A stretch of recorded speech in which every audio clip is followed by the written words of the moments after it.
오늘은 제 7장 로마서 부분을 같이 나누도록 그렇게 하겠습니다. 부제로는 믿음에 의해 은혜로 얻은 구원입니다. 앞부분에서는 로마서라는 책이 어떤 책인지에 대한 개요가 나오고요. 이어서 로마서의 핵심 주제인 믿음으로 구원받는다 하는 내용에 대한 설명이 이어집니다. 그러면 PPT로 계속 수업을 이어가도록 하겠습니다. 제 7장 로마서입니다. 부제로는 믿음에 의해 은혜로 얻은 구원을 살펴보도록 그렇게 하겠습니다. 자, 우선 로마서의 개요를 좀 알아볼 필요가 있는데요. 저자는 바울이라는 사람이죠. 지난번에도 얘기했지만 바울이라는 사람이 신약 성경 가운데 신약 성경이 이제 27권으로 이루어졌는데요. 신약 성경 27권 가운데 약 절반가량인 13권의 책을 바울이라는 사람이 썼고요. 오늘 우리가 다루는 이 로마서도 역시 바울이 기록을 했습니다.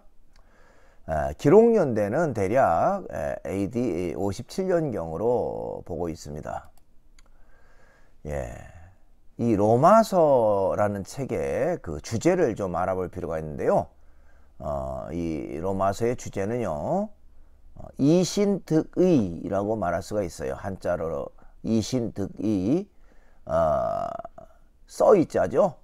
써이, 믿을 신, 얻을 득, 오를 의, 그렇게 하면 믿음으로 의롭게 된다. 믿음으로 의롭다함을 얻는다.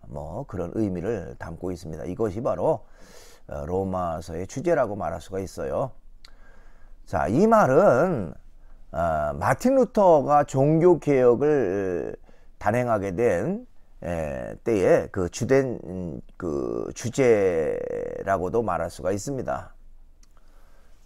1517년 독일의 그 비텐베르그라고 하는 성당 정문에 95개 조항의 반박문을 게재함으로 종교개혁을 시작하게 돼요. 요즘 말로 말하면 대자보를 붙이게 되죠. 그 당시에 캐톨릭 종교가 잘못됐다라고 하는 그런 내용의 반박문을 마틴 루터가 이제 그 대자보 형식으로 써서 붙이게 됩니다. 그 주된 내용은 뭐냐면 그 당시에 그 로만 캐톨릭, 이 캐톨릭은 인간의 행위를 굉장히 강조를 했습니다. 그래서 행위를 통해서, 노력을 통해서 구원받을 수 있다라고까지 얘기를 합니다. 거기에 대해서 이 마틴 루터는 그건 아니다. 믿음으로 의롭게 되는 것이지 행동으로 의롭게 될 수는 없다. 해서 이런 그 반박문을 게재하게 되죠.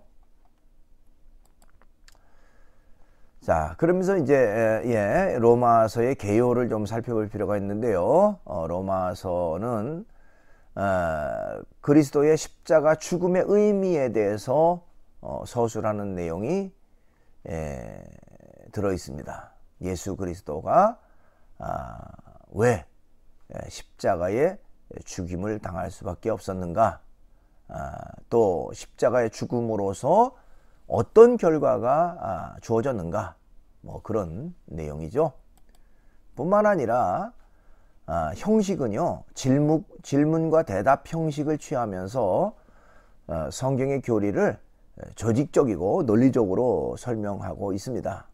그래서 여러분들이 그 로마서를 한번 읽어보면 굉장히 논리적이구나 하는 것을 깨닫게 돼요.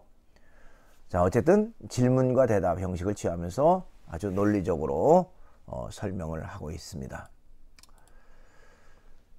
그 당시에 이제 로마가 어땠는지 좀 살펴볼 필요가 있어요. 당시에 로마는요, 아주 번성하고 번창했던 로마였죠. 우리가 이미 익히 알고 있는 그런 어떤 속담, 모든 길은 로마로 통한다. 로마 가면 로마법을 따르라. 뭐 그런 말이 있죠. 그건 뭔 얘기입니까? 바로 뭐 쉽게 말하면 로마가 중심이다. 뭐 그런 얘기겠죠. 예, 헬레니즘 문화가 최고로 번창했던 그런 나라가 바로 로마였고요. 또 막강한 군사력을 가졌던 나라도 로마였습니다. 그래서 인류 역사의 아주 초강대국을 들려면 로마를 듭니다. 예, 노예제도를 기반에 두었는데요. 그 당시에 그 노예의 숫자가요, 일반 시민의 숫자보다 10배나 많았다고 합니다. 그럼 도대체 누가 노예가 되는가? 노예는 누구냐? 예, 전쟁에서 승리한 나라 사람들이 전쟁에서 패배한 나라 사람들을 끌어다가 노예로 삼았습니다. 그러니까 노예가 많다고 하는 것은 그만큼 전쟁에서 엄청나게 많은 승리를 했다는 것이죠. 그러니까 노예가 10배나 많았다라고 하는 것은 이 당시에 로마가 얼마나 막강한 나라였는가 하는 것을 우리가 짐작할 수가 있습니다. 예, 팍스 로마나라고 하는 그런 고유 명사를 사용하죠. 아우구스투스 황제 이후에 200년간 가장 번창했던 시기를 팍스 로마나, 최고의 로마, 뭐 이런 별칭을 쓰기도 합니다. 자, 그렇지만 표면적으로는 이렇게 번성하고 번창하고 막강했던 로마지만 내면적으로는 어땠을까요? 내면적으로는 죄악과 타락의 도시가 바로 로마였다. 성적 타락, 방종, 사치, 향락, 쾌락 추구로 인해서 말할 수 없이 부패할 대로 부패한, 또 썩을 대로 썩은 그런 나라가 바로 로마였다. 이렇게 말할 수가 있습니다. 그러면 이제 로마서라는 책의 구조를 좀 간략하게 살펴볼 필요가 있어요. 로마서는 어떻게 구성되어 있는가? 우선요, 편지의 그 서두에는 인사말이 나오죠. 그리고 서신의 목적이 앞부분에 나오고요. 그 다음에 이제 바른 복음이란 어떤 것인가 하는 내용이 1장에서 이제 11장까지 나오고요. 또 복음의 굳건히 선 신앙생활을 강조하는 내용이 12장에서 15장까지 나옵니다. 이어서 이제 이 로마서라는 책의 결어, 편지의 어떤 그 결어 내용이 15장에 나오게 됩니다. 그리고 개인적인 추천과 인사와 부탁이 16장에 나오게 됩니다. 이렇게 해서 개요 부분이 나옵니다. 이제 구체적으로 그 내용을 좀 살펴볼 필요가 있는데요. 본문에 나타난 예수 그리스도입니다. 자, 율법은 죄를 드러나게 하는 것으로 율법 아래서 모든 사람은 다 죄인일 수밖에 없다.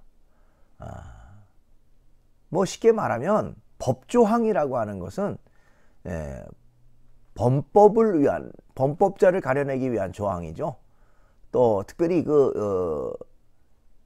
종교에서 율법이라고 하는 조항은 결국 그것에 저촉되느냐 저촉되지 않느냐를 가려내는 것으로 율법이라고 하는 것에 완전하게 깨끗하고 완벽하게 올바른 사람은 없다는 것입니다. 그렇지만 예수 그리스도를 믿음으로 구원에 이르게 되는 것이 기독교에서 말하는 그 믿음의 원리입니다. 그것은 이제 이신득이라고 그랬죠. 믿음으로 의롭게 된다. 아까 앞부분에 나왔죠. 그러니까 율법이라고 하는 것을 통해서 사람이 완전해질 수가 없다는 거예요. 왜냐하면 율법이라는 것은 죄를 걸러내는 결과가 되기 때문에 그 자체를 완전하게 행동으로 실천할 사람은 한 사람도 없다. 그런데 기독교에서는 그 율법을 통해서 구원받을 수 있는 게 아니라, 그렇기 때문에 예수 그리스도를 믿음으로 구원받게 된다는 것을 강조하고 있어요. 특별히 이제 아까 얘기했듯이 로마서라는 책에 그 내용이 잘 강조되어 있습니다. 로마서 1장 17절에 보니까요, 복음에는 하나님의 의가 나타나서 믿음으로 믿음에 이르게 하나니 기록된 바 의인은 오직 믿음으로 말미암아 살리라 함과 같으니라. 믿음으로 의롭게 된다, 의인이 된다 하는 것이지, 어떤 행동으로, 율법을 통한 행동으로 완전해질 사람은 한 사람도 없다, 그런 얘기입니다. 핵심 주제와 메시지인데요. 우선 이제 바른 복음에 대한 내용을 말하고 있는데요. 바른 복음이라고 하는 것은 바울이 로마서를 쓴 이유 중에 하나에 해당되는데, 그것은 바로 바른 복음을 알리기 위해서 내가 이 로마서를 쓴다 하는 얘기입니다. 바른 복음. 복음은 모든 교회들이 세워지는 토대가 되는데, 당시에는 다른 복음을 전하는 사람들이 있었다. 그러니까 올바른 복음을 전하지 않고 잘못된 다른 복음을 전하는 사람들이 있어서 많은 사람들을 잘못된 길로, 그릇된 길로 이끌기 때문에 이 바울이라는 사람이 바른 복음을 제시해서 많은 사람들이 잘못돼 가고 있는 것을 바로잡고자 하는 그런 의미가 있습니다. 그러면 도대체 다른 복음이라는 것은 뭘까요? 다른 복음이란 아까 앞부분에 조금 나왔지만, 사람이 율법을 지킴으로 의롭게 돼서 스스로 구원받을 수 있다는 것을 전하는 사람이에요. 그러니까 사람의 의지나 사람의 노력 가지고 어떤 완전하게 될 수 있다, 의롭게 될 수 있다, 또 구원받을 수 있다, 그렇게 주장하는 사람들을 다른 복음을 전하는 사람이다라고 말할 수가 있습니다. 거기에 대해서 바울은 인간은 스스로 완전해질 수도 없다, 또 율법을 지킴으로 의롭게 되거나 구원받을 수 있는 것이 아니다라고 강조하면서, 오직 구원이라고 하는 것은 예수 그리스도의 십자가 죽음과 부활을 믿음으로 주어지는 것이다, 그것을 강조했습니다. 그래서 아까 이신득의라는 말과 일맥상통하는 그런 말이라고 할 수가 있어요. 로마서 3장 28절에 보면요, 그러므로 사람이 의롭다 하심을 얻는 것은 율법의 행위에 있지 않고 믿음으로 되는 줄 우리가 인정하노라, 이렇게 얘기를 했습니다.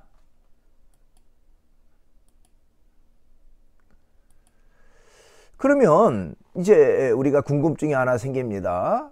율법으로 의롭게 되거나 율법으로 구원받는 게 아니고 믿음으로 받는다면 도대체 율법은 왜 필요합니까? 그렇게 이제 질문할 수도 있겠죠. 즉 율법, 하나님의 법이라는 것이 필요한 이유가 무엇이냐? 자칫 율법은 모든 사람에게 해로운 것이거나 쓸모없는 것으로 오해되기 쉬워요. 죄를 드러나게 하고 죄를 지적하고 또 거기에 대한 어떤 처벌을 말하기 때문에 율법이 무의미한 게 아니냐. 하지만 바울은 율법은 결코 쓸모 없다고 말하지 않습니다. 즉 인간은 율법을 완전히 지켜서 스스로 의롭다함을 얻을 수는 없지만, 율법의 역할은 자신의 부족과 허물을 깨닫게 하고 죄를 드러내게 한다는 거예요. 그래서 잘못된 길을 깨닫고 바른 길을 갈 수 있는 것을 제시하는 것이 바로 율법이다. 그렇기 때문에 사람에게 결코 무의미한 게 아니라 굉장히 유용한 것이 바로 율법이다. 그렇지만 이제 그 자체로 완전하게 되거나 구원받는 것은 아니지만, 그러나 인간을 바른 길로 제시하는 그런 역할을 하는 것이 바로 율법이다. 이렇게 얘기를 했습니다. 예, 그렇죠? 즉 율법은 죄를 돌이키고 바른 길로 인도하는 그런 역할을 하는 것이 바로 율법이라고 말할 수가 있습니다. 예, 동영상을 하나 보도록 하겠습니다. 로마의 빛과 그림자라는 영상인데요. 전체 분량은 좀 길지만 앞부분만 보도록 그렇게 하겠습니다. 약 2000년 전인 기원전 79년의 어느 여름날, 로마 제국의 주요한 무역항 인근의 도시에 갑자기 전혀 뜻하지 않은 재앙이 닥친다. 이탈리아 반도 최대의 화산이 폭발하자 도시 전체는 하룻밤새 화산재에 뒤덮이고 만다.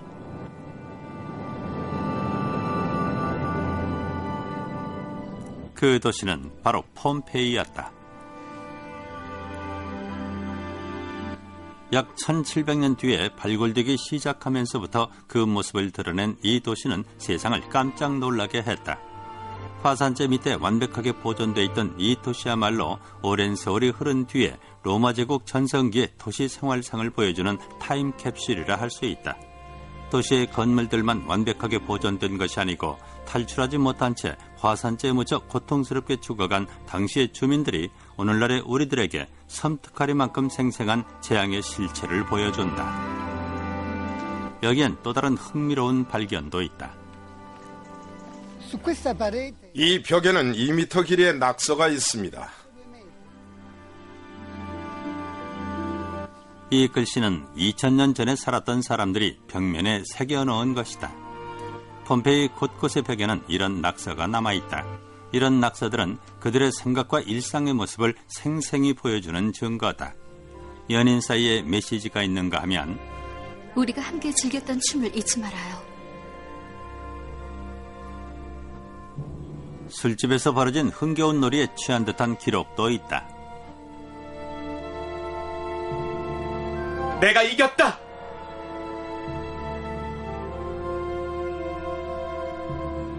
하지만 이런 낙서엔 세계 초강대국으로 비춰지는 로마 제국의 화려한 외형 뒤에 숨겨진 재정 지배에 따른 어두운 측면들도 드러난다. 나가 죽어라. 너의 더러운 상처가 고름을 쏟아내고 더 심하게 골마 터지리라.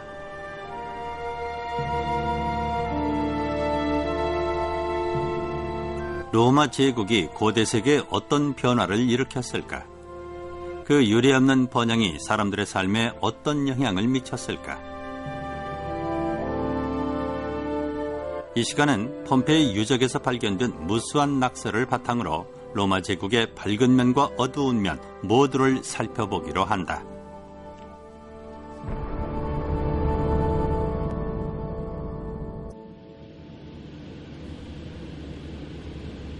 이 길은 로마시와 이탈리아 남부를 잇는 고속도로 비아 아피아다. 3시간 내내 길 양편으로 푸른 들판이 물결치며 끝없이 펼쳐진 도로를 달렸다. 예로부터 이 지역은 이탈리아 곡창지대로 유명하다. 여기선 매우 다양한 작물이 풍부하게 생산된다.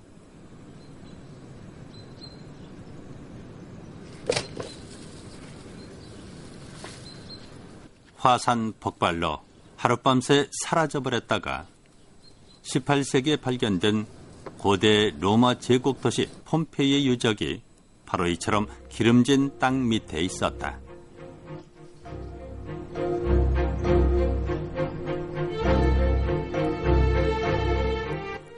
베수비우스 화산은 폼페이 북쪽에 우뚝 솟아있다.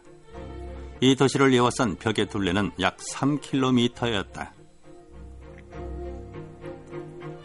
폼페이는 2만여 명의 주민이 살았던 전형적인 로마 제국의 지방도시였다.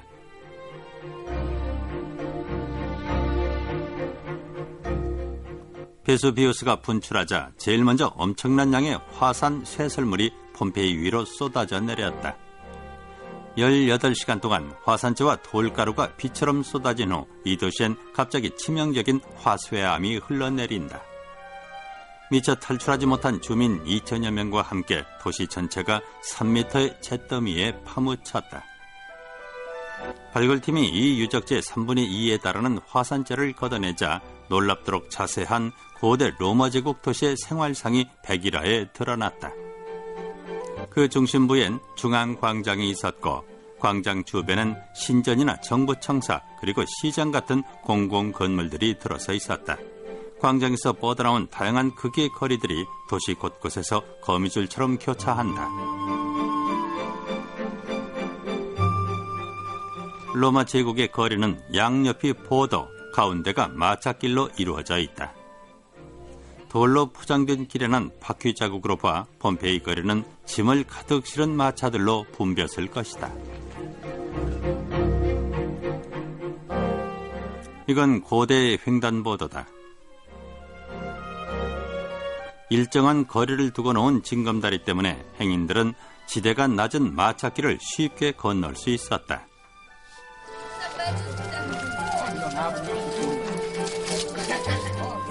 이와 같은 공중 식수대를 도시 곳곳에 설치해 주민들에게 온종일 물을 공급했기 때문에 누구든지 집에서 1분도 걸리지 않는 곳에서 공중 식수를 이용할 수 있었다. 이 도시는 모든 시민이 안락하게 생활하도록 설계됐다.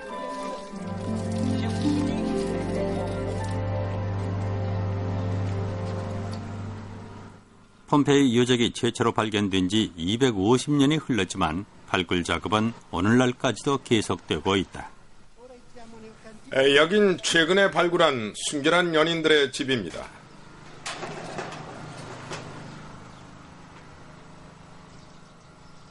이 집에서 기르던 노새들은 묶여 있어서 탈출을 하지 못한 채 그 자리에 쓰러졌기 때문에 이렇게 발견된 것이다.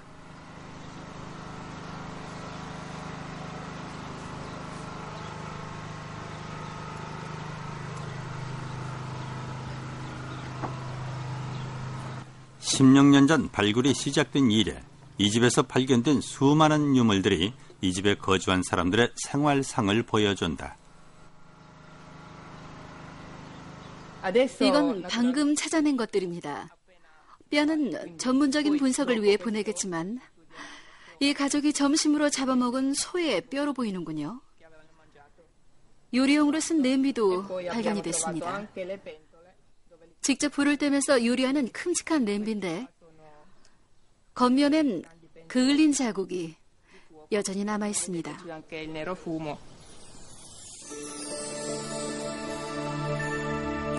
하지만 폼페이의 가장 큰 발견은 2000년 전에 죽은 모습 그대로 남아있는 사람들이다.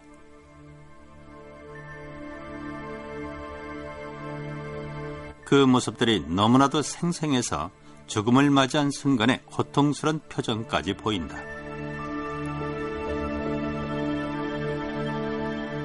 이런 모습들이 도시 전체에 널려 있다. 어떻게 해서 그 오랫동안 이런 모습을 유지할 수 있었을까? 폼페이에서 숨진 사람들의 시신은 화산재에 묻힌 채 오랜 세월에 걸쳐 굳어졌다. 시신이 썩은 후 굳어진 잿더미 속엔 빈 공간이 생겨났다.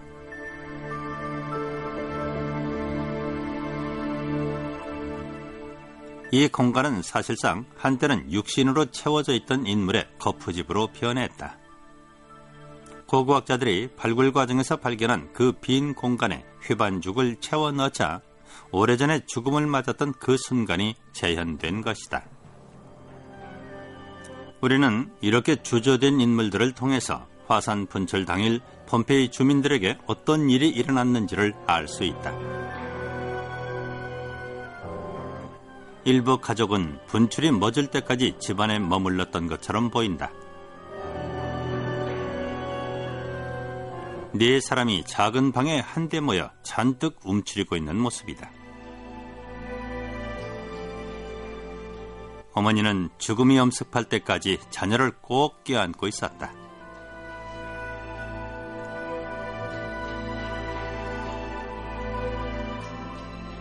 이 아이는 4살 배기로 여겨진다.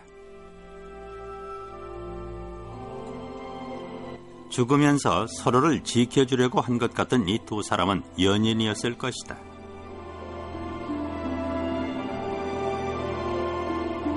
이 시신들 근처에선 작은 초롱이 발견됐다. 그 초롱으로 쏟아져 내리는 화산재의 어둠 속을 뚫고 탈출을 시도한 것으로 보인다. 사람들은 화산을 피해 남쪽으로 달려갔다. 모두들 자신에게 가장 소중한 물품을 챙겼다. 이 남자는 의사였을 것이다. 그는 수술용 칼과 겸자들을 지니고 있었다.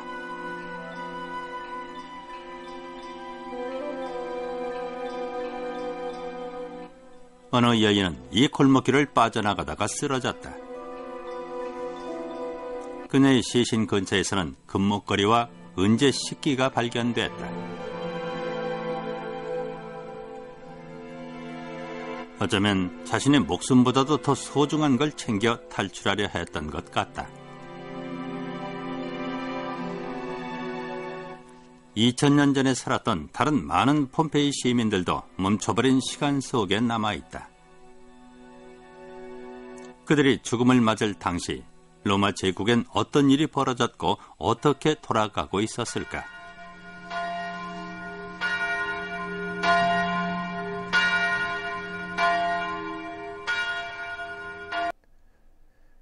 이렇게 해서 제7장 강의를 마치겠습니다. 강의 후에 퀴즈가 있는데요. 제9주차 퀴즈는 로마서의 주제는 무엇이고 그 의미는 무엇인가요? 하는 내용입니다. 정답을 사이버 캠퍼스 질의응답란에 적으시면 됩니다. 영상 강의 시청하느라고 대단히 수고 많았습니다.